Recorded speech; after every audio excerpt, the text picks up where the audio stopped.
Hello students, today we will be starting with electricity.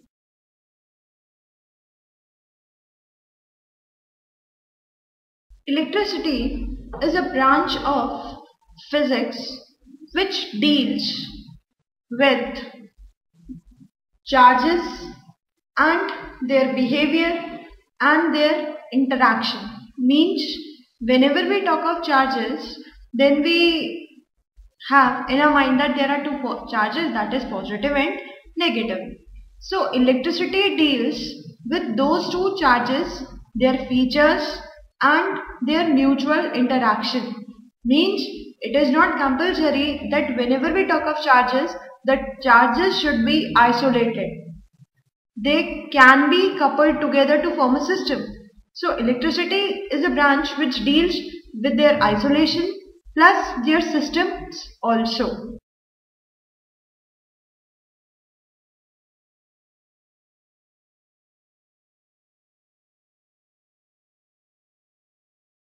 As we said that it is a branch which deals with the charges.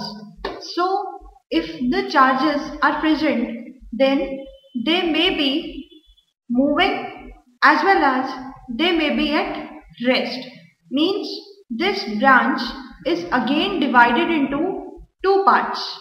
Means part which deals with the charges at rest, while the other branch deals when the charges are in motion.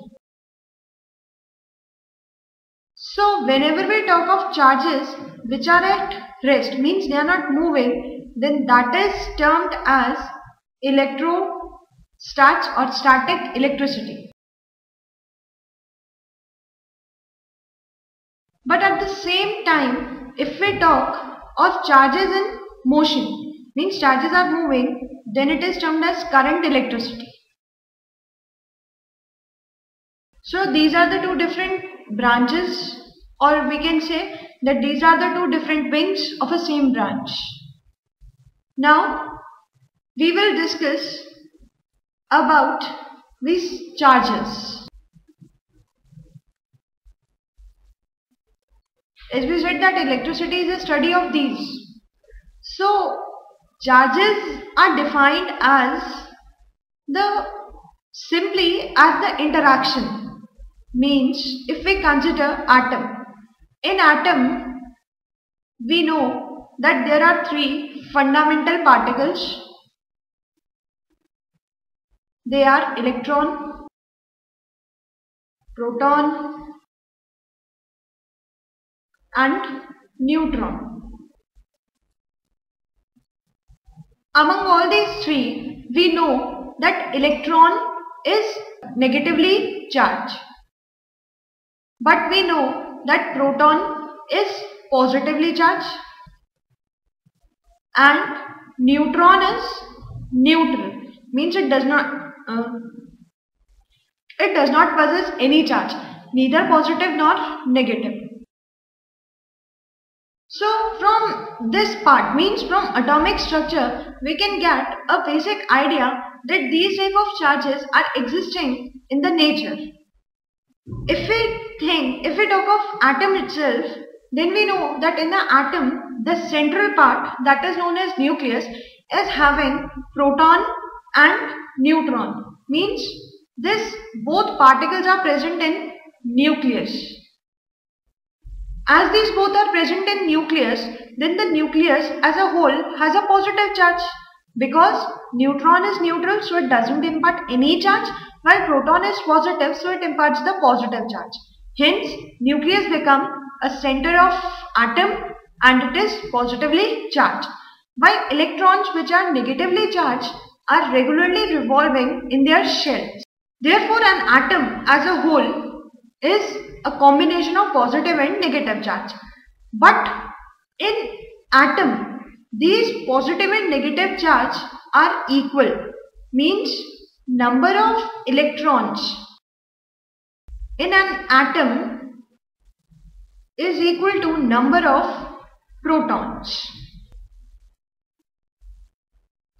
And their charges are also equal and opposite. Means charge of electron is plus 1.6 into 10 to the power minus 19 coulomb, while charge of proton is positive 1.6 into 10 to the power minus 19 coulomb. Means they have just opposite charges but equal. So we said that the number of electrons is equal to number of protons. Means the total charge imparted by electron is equal to the total charge imparted by protons, but it is opposite in nature. Hence, we can state that atom as a whole is neutral because both the charges are cancelled out. Hence, we can say that we know that everything is made up of atoms. So, we can say that every body under ordinary conditions, means if we are not taking some special cases, we are talking in general, in a rule language, we can say that every body is neutral. It doesn't have any charge, no existence of charge. But if we bring some special conditions, like we have given some extra electrons to that body or we have taken out some electron from that body, so this equality, that is electrons and protons equality, disturbs.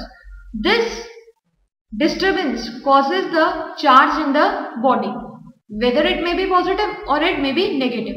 It depends what we have caused in that special case.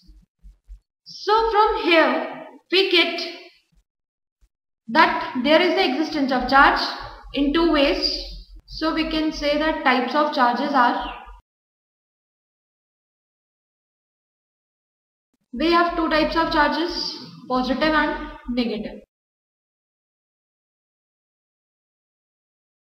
We said that every body is neutral. Now, when we talk of charges, then there must be something where charge exists. So let us take an example. Consider that we have a comb and we comb it in a dry hair. We have washed our hairs and we start combing our hairs. Then the comb and then we take a piece of large paper and tear it off. Means make some small bits of that paper.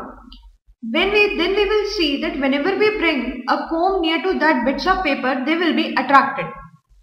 So this, as we said that we have combed the hair and then we are performing this experiment.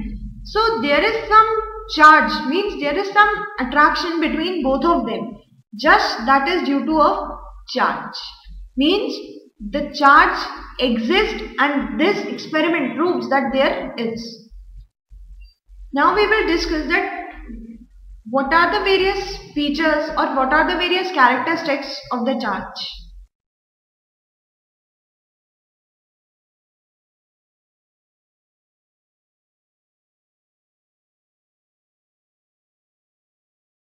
First, charges are quantized.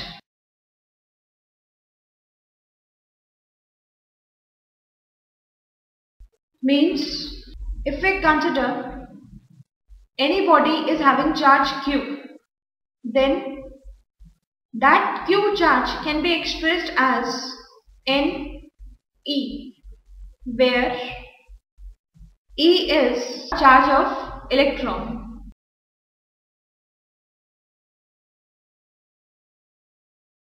N is any integral or whole number. Means N can never be fraction. Means we cannot say that half electron is present or 3/2 electron is present. That N should be whole number like 1, 2, 3, 4 and such that. Charge is quantized, we said. Means there should be a particular number of charge which constitutes a charge on a whole body. Suppose if we want that we should have a charge of 1 coulomb, then we know that the charge of electron is fixed, that is 1.6 into 10 to the power minus 19 coulomb, and the requirement is 1 coulomb.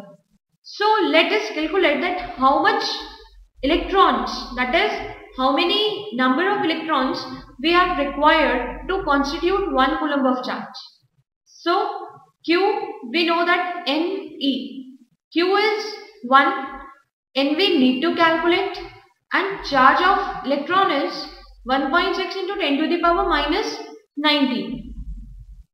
Now, for calculating N, 1 divided by 1.6 into 10 to the power minus 19 gives us N.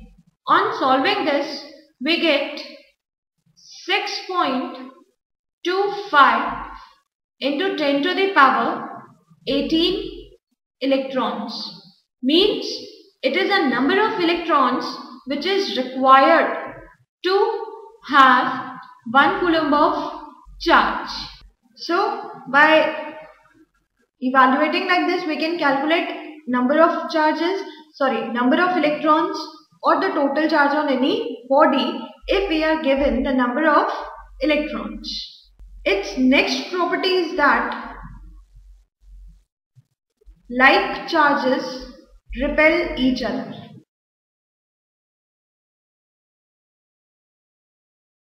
While unlike charges attract each other.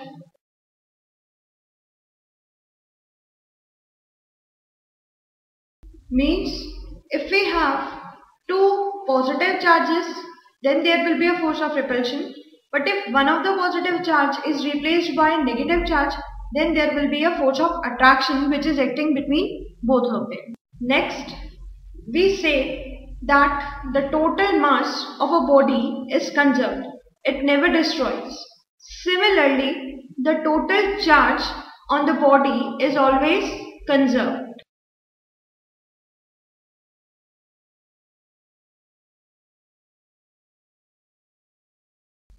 And its last property, we know that scalar and vector quantities, scalar means which depends only on direction. So, charge is also a scalar quantity. It implies it only depends upon the magnitude, it doesn't depend upon the direction. So, these are the 4 features or properties of charge. Now we will discuss about the unit of charge.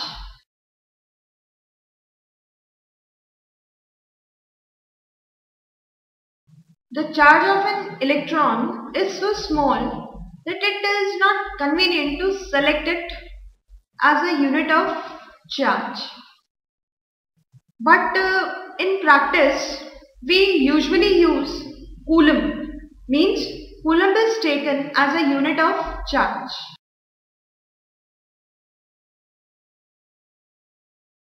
And it is commonly denoted by,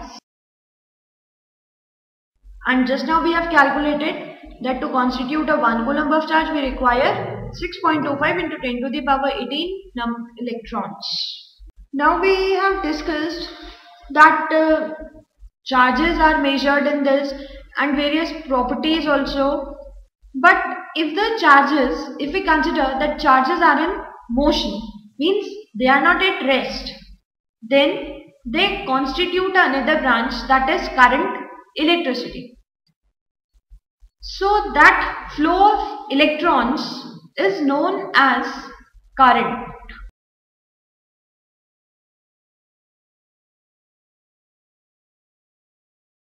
So current is a flow of charge per unit time, and it is commonly denoted by I. So I is equal to Q, that is charge, by T. We know that Q is equal to NE, so I is equal to NE by T. Its SI unit is ampere, and it is commonly denoted by capital A. If we take that there is a charge of 1 coulomb, charge is of 1 coulomb that flows for 1 second, means T is equal to 1 second. Then I, that is current, that is Q by T, that is equal to 1 coulomb by 1 second. That 1 coulomb by 1 second gives 1 ampere. So 1 ampere is equal to 1 coulomb by 1 second. So we can define that whenever a 1 coulomb of charge flows through any cross section of a conductor in a 1 second, then the electric current flowing through it is said to be 1 ampere.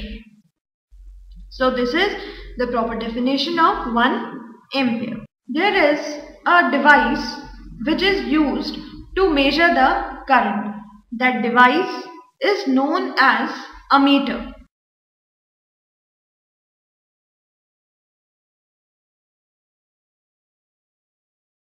And this device which is used to measure the current is always connected in series.